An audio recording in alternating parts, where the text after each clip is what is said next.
कल्पना कीजिए कि आप एक खोई हुई सभ्यता का रहस्य खोल रहे हैं। एक ऐसी जगह जहां लोग रहते थे, फलते फूलते थे और एक ऐसी भाषा में संवाद करते थे जिसे आज हम में से कोई भी पढ़ नहीं सकता। सिंधु घाटी सभ्यता, हड़प्पा वासियों ने हमें ज्ञान का खजाना सौंपा, लेकिन उनके शब्द आज भी हमारे लिए अनसुलझे हैं। आज हम एक यात्रा पर निकल रहे हैं जहां हम विज्ञान और खोज के बीच इस रहस्य को समझने का प्रयास करेंगे, ताकि एक महत्वपूर्ण सवाल का जवाब मिल सके। हड़प्पा लिपि को पढ़ना इतना कठिन क्यों है? साथ बने रहिए, क्योंकि इसके जवाब आपको चौंका सकते हैं और हमारे प्राचीन इतिहास पर नई रोशनी डाल सकते हैं।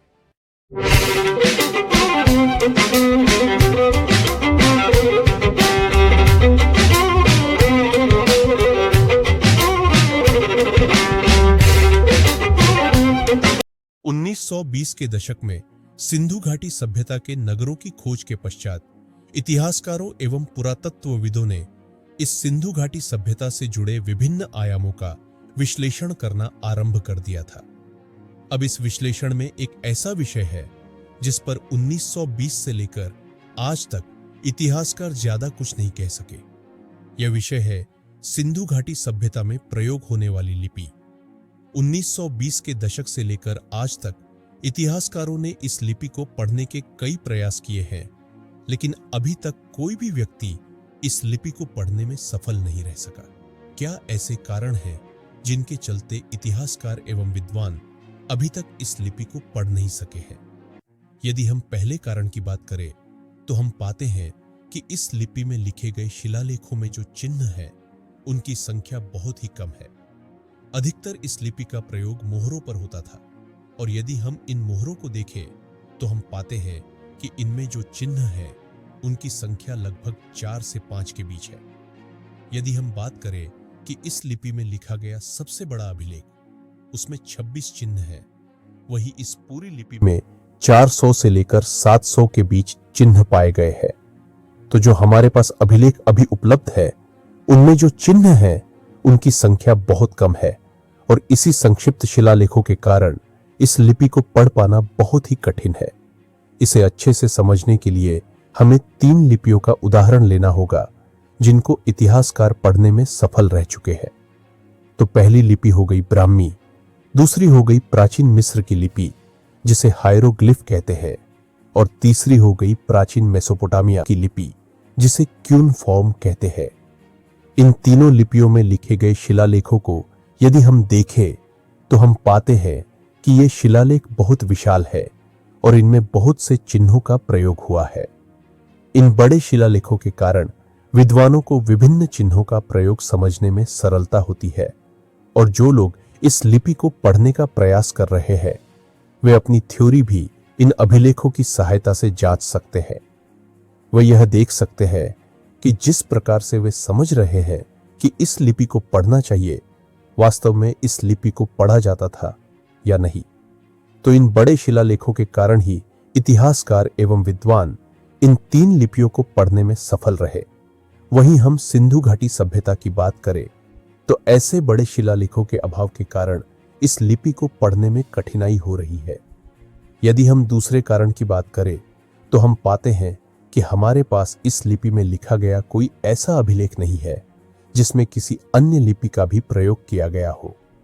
उदाहरण के लिए, यदि हम बात करें कि कैसे प्राचीन मिस्र की लिपि, जिसे हायरोग्लिफ कहते हैं, उसे सफलतापूर्वक पढ़ा गया, तो इस पूरे प्रयास में एक बड़ी भूमिका एक पत्थर ने निभाई जिसका नाम रोजेटा स्टोन है।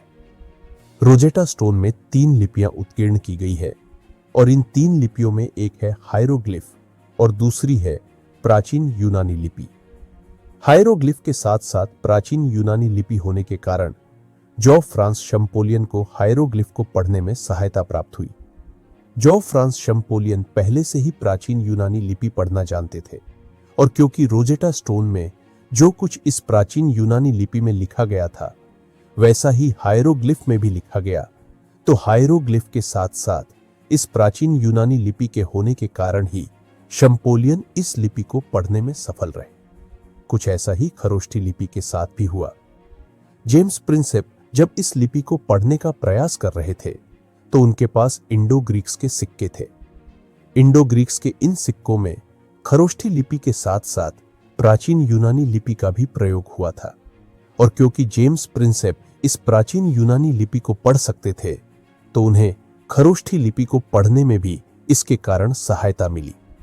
वहीं हम सिंधु घाटी सभ्यता की लिपि में लिखे गए अभिलेखों को देखें तो हम पाते हैं कि इन अभिलेखों में कोई और ऐसी लिपि नहीं है जिसे हम पढ़ सकते हो। यदि हम तीसरे कारण की बात करें कि क्यों हम सिंधु घाटी सभ्यता की लिपि को नहीं पढ़ सके, तो इसके पीछे सिंधु घाटी सभ्यता में जो भाषा बोली जाती थी उसे ना जानना है। जैसा कि हम जानते हैं, इतिहासकारों के बीच में बहुत गहरा विवाद है कि इस सभ्यता में कौन सी भाषा बोली जाती थी। कुछ इतिहासकारों का यह मानना है कि इस सभ्यता में इंडो आर्यन बोली जाती थी, और कुछ मानते हैं कि इस सभ्यता में द्रविड़ भाषा बोली जाती थी। तो इस विवाद और स्पष्टता के न होने के कारण हम लिपि को भी पढ़ने में असफल रहे हैं। तो भाषा की अज्ञानता के कारण लिपि को पढ़ पाना भी कठिन है। उदाहरण के लिए, यदि हम देखें कि कैसे प्राचीन मिस्र की हायरोग्लिफ को पढ़ने में सफलता प्राप्त हुई, तो हम देखते हैं कि इसमें एक बड़ा योगदान कॉप्टिक भाषा का था। कॉप्टिक भाषा मिस्र के ईसा में बोली जाती थी, जिन्हें कॉप्टिक ईसाई कहते हैं। तो यह कॉप्टिक भाषा प्राचीन मिस्र में जो भाषा बोली जाती थी उससे जुड़ी हुई है। इसी कारण से हायरोग्लिफ को पढ़ना भी आसान हो पाया। यदि हम बात करें क्यून फॉर्म की, तो क्यून फॉर्म के संदर्भ में हम ये देखते हैं कि इतिहासकारों को प्राचीन फारसी का ज्ञान था, और प्राचीन फारसी के ज्ञान के कारण ही इतिहासकार इस यूनिफॉर्म को भी पढ़ने में सफल रहे। वहीं हम ब्राह्मी की बात करें तो जेम्स प्रिंसेप, जिन्होंने ब्राह्मी को सफलतापूर्वक पढ़ा, उन्हें यह ज्ञात था कि जिस भाषा में यह लिपि लिखी गई है वह संस्कृत से संबंध रखती है। इसी के कारण वे ब्राह्मी लिपि को पढ़ने में सफल रहे। तो जिस प्रकार का भाषा ज्ञान हम इन 3 लिपियों के विषय में देख रहे हैं, वैसा भाषा ज्ञान हमें सिंधु घाटी सभ्यता के विषय में देखने को नहीं मिलता। यदि हम चौथे कारण की बात करें तो हम देखते हैं कि इस लिपि का प्रयोग किस संदर्भ में हो रहा है। इसकी अज्ञानता भी एक बड़ा कारण है कि हम इस लिपि को अभी तक नहीं समझ सके हैं।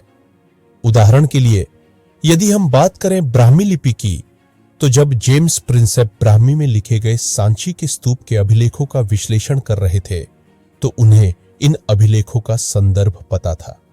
उन्हें यह पता था कि ये अभिलेख दान के विषय में है। तो इस संदर्भ का ज्ञान होने के कारण वे ब्राह्मी लिपि को पढ़ने में सफल रहे। यदि हम यूनिफॉर्म लिपि की बात करें तो हम देखते हैं कि इतिहासकार जब इस लिपि को पढ़ने का प्रयास कर रहे थे तो उन्हें संदर्भ का ज्ञान था। उन्हें यह पता था कि जो अभिलेख इस लिपि में लिखे गए हैं वे हक्कामणि सम्राटों का वर्णन कर रहे हैं। तो संदर्भ के ज्ञान ने लिपि को पढ़ने में सहायता प्रदान की। वहीं हम बात करें सिंधु घाटी सभ्यता की, तो हम यहां देखते हैं कि संदर्भ का कोई ज्ञान नहीं है।